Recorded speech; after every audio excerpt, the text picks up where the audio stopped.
And as we are suspected, Boko Haram terrorists have attacked a base of the Nigerian army in Marte local government area of Borno State, killing an unspecified number of soldiers. Local and security sources confirmed the attack, saying the incident happened at the forward operation base of the 153 Task Force Battalion around 3 a.m. on Monday. One of the sources, who did not want his name mentioned, said the troops were dislodged and many soldiers captured during the attack. It's a natural tragedy, killing of our soldiers almost on a daily basis. Well, it's quite sad. I was just shaking my head while you were reading it. That is to tell you the extent of lack of capacity of the current leadership of the country. You know, when you are given a task, or when you say you can actually take up a task, it's because you feel you can fix it. It's obvious the government of Tinubu cannot fix security in this country. It's obvious they can't fix the economy. On daily basis, there are reportage of killings everywhere. A few weeks ago it was in Plateau, a few days ago it was in Benue. Now look at this forward-based operation of the military. All these terrorists must be declared as terrorists and must be adequately dealt with. We can't continue like this in this country. If President Bola Ahmed Tinubu does not have the capacity, he should vacate the seat. Are you on the same seat? He should vacate it. Dimeji on this. Well, let me start by sympathizing with the Nigerian military and also with the families that lost their loved ones. It is quite unfortunate. I think I listened to one of our retired Major Generals, and he was making confession how he was able to capture one of the Boko Haram leaders, the real Boko Haram leader, and also General Kefi. Yes, and also a former GOC. Financiers of terrorism. But at the end, he was punished for doing.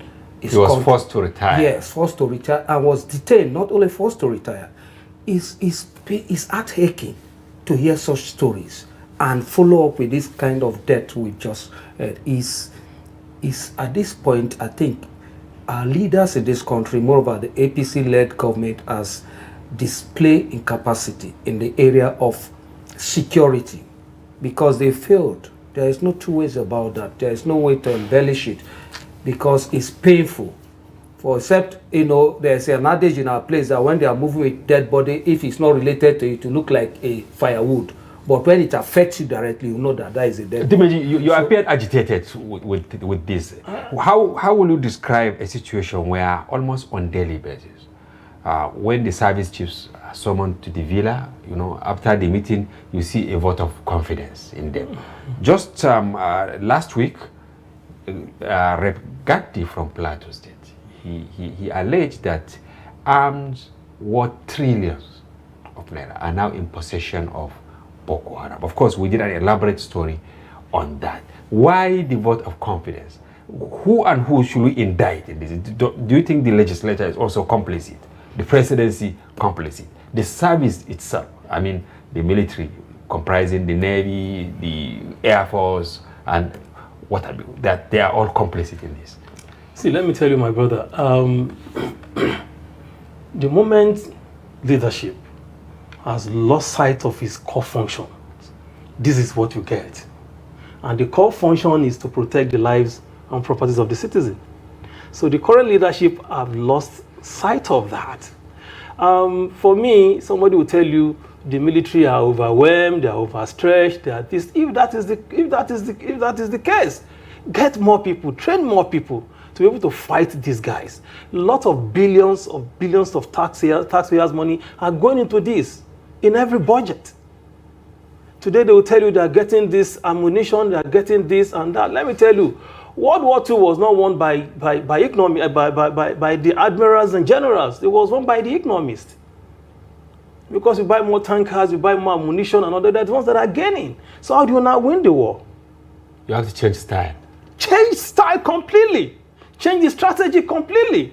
This is unacceptable. We can't continue to have Nigerians killed every day. I think they need to flush out the bad sex in the military that gives information. Because we have one of the best military in the world. But the problem is that they've infiltrated our military. If you look at it. Yes, in fact, the latest story from Yobe State was that two of the troops their phone calls were intercepted. They divulged information to the terrorists and then they laid ambush. That is it. Otherwise, there is no way this Boko Haram will be able to defeat the Nigerian military. And that's why the military need to purge itself, look inward, reorientate their lower rank. Those are the war front. Because it's quite unfortunate for this story every day you hear about Benue, Plateau, this what is it called? Medugri is in fact, it has become a tradition there that every day you hear one killing or the other, and it's painful. We are losing gallant people, people that have demonstrated love for their nation by going to the war front. So there you have it. The military barrack invaded Iraq and people killed. Nigerian soldiers died. Boko Haram attacking the barracks. How? We have one of the best military in the world. You cannot tell me that we've become so incapacitated that the enemies of Nigeria can now attack Nigerians in their own barracks. So who will protect the ordinary Nigerian? I mean, I want to ask you all this question. Who's benefiting from this insecurity in Nigeria? Because somebody is surely benefiting from insecurity in Nigeria, and the government should come and tell Nigerians who the people are. There's no way the same government that can track ordinary Nigerians who are clamoring for good governance, who are clamoring for welfare, good welfare, basic amenities for the people, and they are being clamped down. That same government cannot tell us who the beneficiaries of this Boko Haram or this insecurity is. There's no way. There's no way. These are people's loved ones. So who's going to die next? Who's going to be killed next? Because if they're constantly killing people in Bokos, again in Plateau, another set of killings as well again. And now in Borno State, the military base attacked. So who's going to protect the ordinary Nigerian on the road that's being kidnapped by bandits? Who? I've often said that the Tinubu government does not have the capacity to deal with Nigerians' issues. They don't. 2 years into this government's administration, all they've concerned themselves about is election. That's why they've been going about defection and all of those. Not governance. It's not about governance. If a president can travel out of the country and not come back even when his own people are being killed, and even when he came back, he never even said anything, just brushed off like as though it never mattered. Can you now see why it doesn't matter how many people get killed that the government will care? Can you see that now? Ordinary Nigerians are being killed every day. The government is doing their own bits. Oh gosh, they're doing their politics. Wooing other politicians to come and join them for defection or for what? Politics to become president in the next 2027. But more Nigerians are dying. And we have security advisors, defense staff. Somebody's surely benefiting from these killings happening in Nigeria, this terrorism in Nigeria.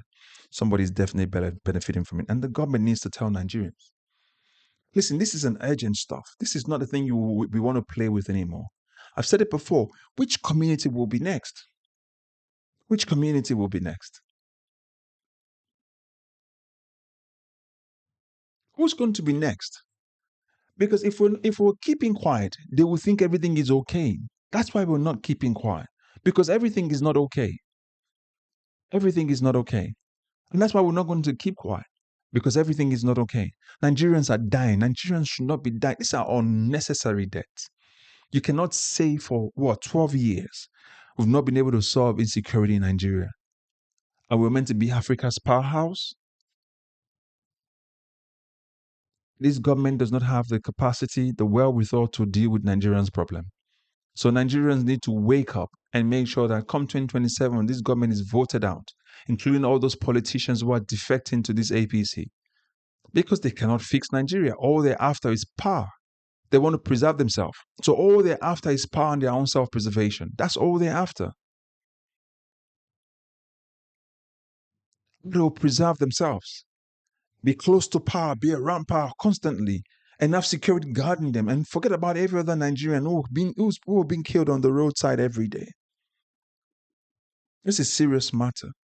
The government needs to tell us who is benefiting from this insecurity, because somebody's surely benefiting from it. It's big business. And we can't keep quiet anymore. Is it the Senate? Is it the lawmakers? Is it the presidency? Who's benefiting from this insecurity? Because too many Nigerians have died unnecessarily. There's no way we cannot solve this problem of insecurity. There's no way. So again, put your thought in the comment section. Let us know what you think. Let's have this conversation. Who's benefiting from this insecurity in Nigeria? Why are Nigerians killed every day and the government has nothing to do, has nothing to say, and cannot do anything about it? We want to know. We're all inquiring minds, because who knows who's going to be the next victim next? Enough is enough. Again, if you're meeting this content for the first time, like, share, and subscribe. And if you've been following us and you've not subscribed, please do so. And I'll make sure you share this content with others as well. As always, God bless you. I will catch you up in the next video. Bye-bye for now.